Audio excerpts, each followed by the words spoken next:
The news is here. The winter newsletter.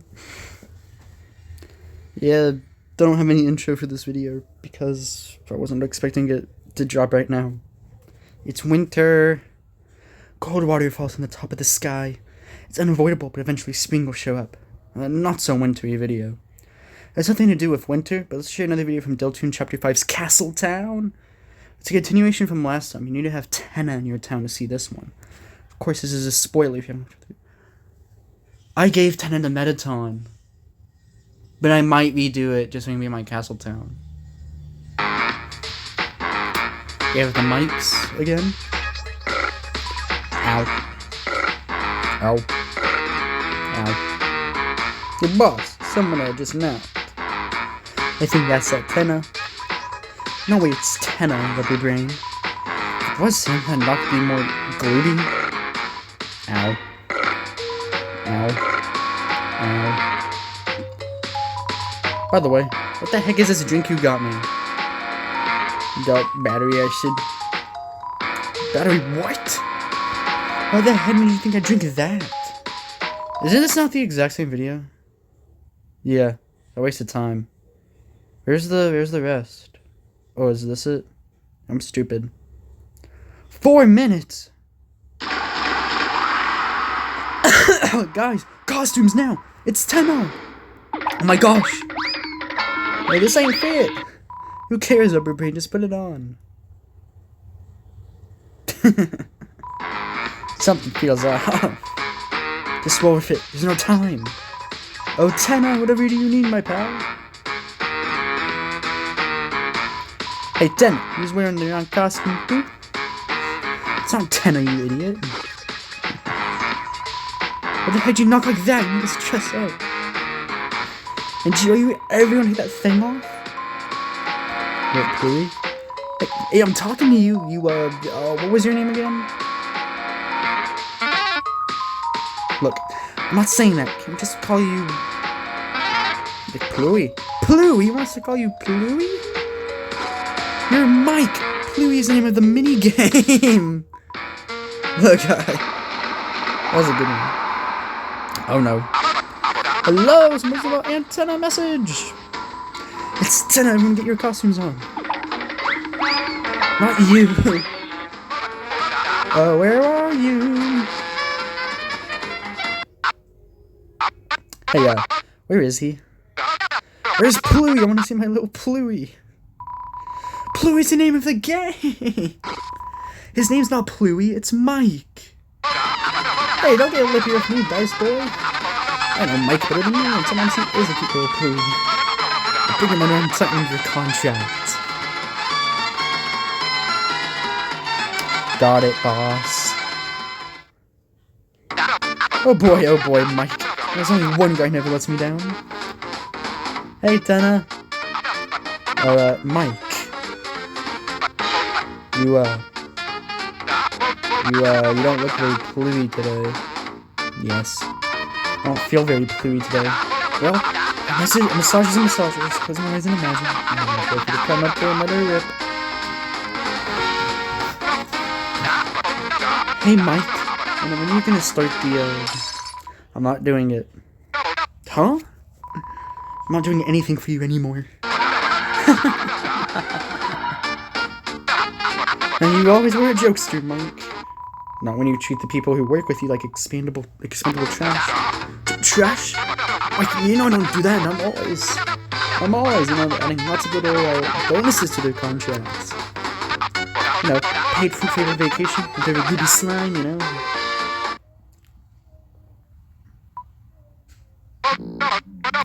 know what this is about. You told me the bad feeling about that contract. Like he wasn't supposed to sign it, that he couldn't. If he did, something terrible would happen. Though I knew that, I still made him do it anyway. Now how could it be my fault? Spamton? Big, I needed it just as much as anyone else. Yep, Spamton. How's it my fault? He ran out on me.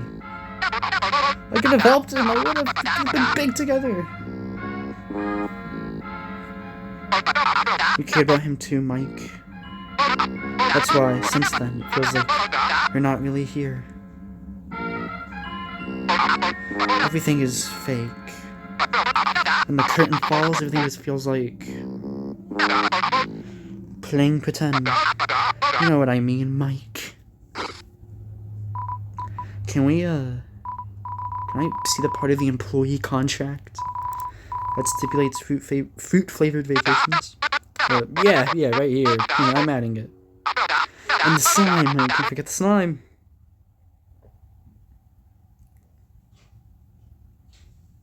Looks like there's a door. See? No, I think I need to go. Get more play. Yeah, great idea, Mike. Great.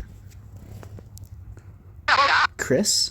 I don't know if it's just me, but the size of Mike's ass seems very variable lately. Keep an eye on that for me.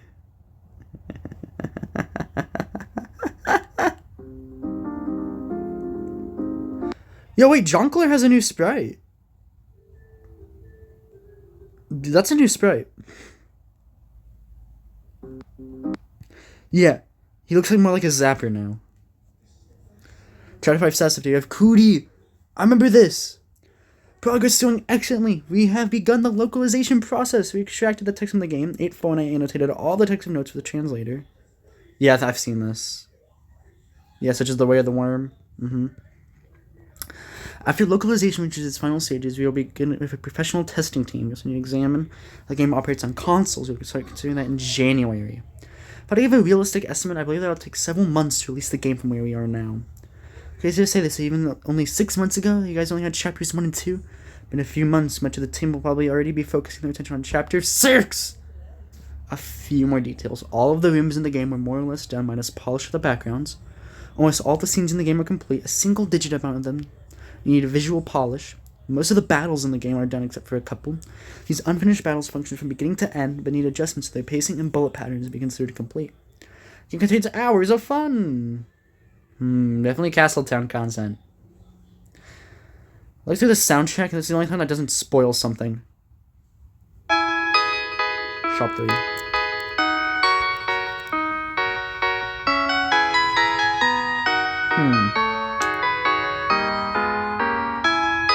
It's good. Most of the remaining shopkeepers in the game use this music. That's everything much for 5. So are we getting actual shops? Because Ram and Gerson didn't have, like, Sweet Captain Cake, Swatch, Will's Card, those kind of shops. So it's interesting. Look back. It's not maybe wintry, but since it's been around 6 months, doesn't it get to look back on chapter 3 and 4 and share those thoughts? Wait for a Square Enix collab. The Screen Stores of Illinois. Square Enix is doing an official collaboration of Undertale. I have some shirts and musical albums. So it's 2. Mentioned the piano album too. Square Enix worked together to create and perform much of the live Super Mario RPG. Much more was producer. Yeah. For sale on console platforms on the coming day, so please keep an eye out. I'm pretty sure all the people reading the news already bought the game though, right? Chapter 5 is really moving on. Yo. Okay. I should do the interview now. Interview, look back. Whoa. Every other chapter I started thinking about it around 2016. Let's have a break for the regular format. Let's have a crazy board game like Mario Party. Let's have a TV character be like Mettaton. Ghost Trick was still rather fresh in my memory, and I really loved the 3D from that game. So I wanted to have a 3D character of the same kind of appeal at that time. Bought a Kinect and tried to do motion capture. Think I could combine it with Miku Miku Dance. Create a crazy dancing 3D TV character. I composed the music for TV World in 2015. I used the project file for Mettaton's battle theme as a base. Closer to release, I modified it to add the theme from Hip Shop and Green Room. Actually, I'd started composing a totally different concept for TV World in 2018. The motifs from the rest of the chapter, but my friend's reaction to it was like, yeah, sure, it's good. So I was like, okay, fine, I'll go to the original. No, the song is unfinished, don't take it seriously. TV Man. Yo. The difference. I drew 10 in 2017 for that. His name was Mr. TV Guy. He says I did not change, like, at all. Unless it's, like, closer to release. Okay, Attendant does not have 4 arms. Okay. I should ask Kano Time to make him in 3D at first. I don't think we have any files from this anymore, though. GG drew a turnaround based on my concept art. It's a base. Nice. The world art is by R.G. Wayne and anybody ever dread the content of a character that speaks with word art. Pogo. These are the boards. Okay, board 1. Board 2. No, this is not board 2. It looks like it. But like it has a lot of things we did not see. Playing the graphics was time consuming, but not much of a massive hurdle. If any hurdle in the chapter was the gameplay. Main desert, a new city board. The variations of different for tennis boards. Originally I wanted to be like Mario Party or Black Space from Gunstar Heroes. I realized creating that would not be really inefficient. So I was on like exploration during those chapters. So then we switched to having a Super Mario Bros. 3 style overworld that contained many mini Zelda style maps. Just decided it would be best if everything was just one big map thrown together. Then we also had to create the mini games. Seriously underestimated how much effort and direction it would require. I don't think the end result is pretty fun. I think that they are pretty fun. I misread that. But I don't think I would have bit off so much if I knew how challenging and time-consuming they would be. Because the chapter is made up of many disparate parts, mini games, boards, scenes all being created independently. It's really hard to figure out the pacing until nearly everything had been put together. After that, it became clear that there was a pacing problem. This is the original projected scope of the game before anything had been created. Board 1, desert board. Cooking game. Board 2, island board. Board 3, city board. Susie's Island Cowboy. Board 4? Tenna controls the game in the TV world. There was a 4th board? Really? Those boards have been much quicker. Experience says only the city board had been larger. One mini game than each half of the city. Completing both games allowed you to go to a TV tower to trigger a sequence. Board 4. There was no S-rank cream in the original concept. After programming most of the game, this is what we had come up with.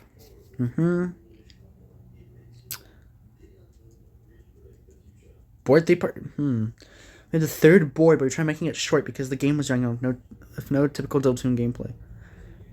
There's like a mod or two that adds this back. I played it.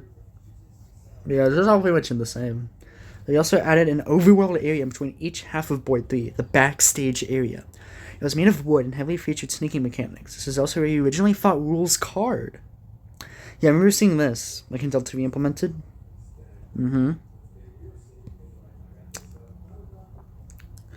After defeating him, you would get a controller that allows you to play in the board as Elnina. She could cry up a storm, allowing you to access the key card, allow you to skip the rest of board 3.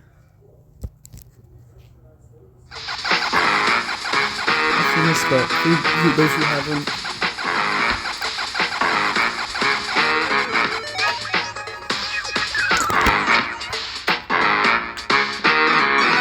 You got the main tile key card. So I tried to add the backstage as a bit of fresh air, though. It just made the game drag even more. Watching friends play this version, everyone was getting kind of tired after board 2. Get it down. This is what we had in the final version of the game. We all know this. There's no board 4. Ultimately, board 3 was cut. The only remnant of exists in S rank. Anyway, the Susie Zilla game was made optional, and the actual enjoyable parts of the backstage were absorbed into TV world.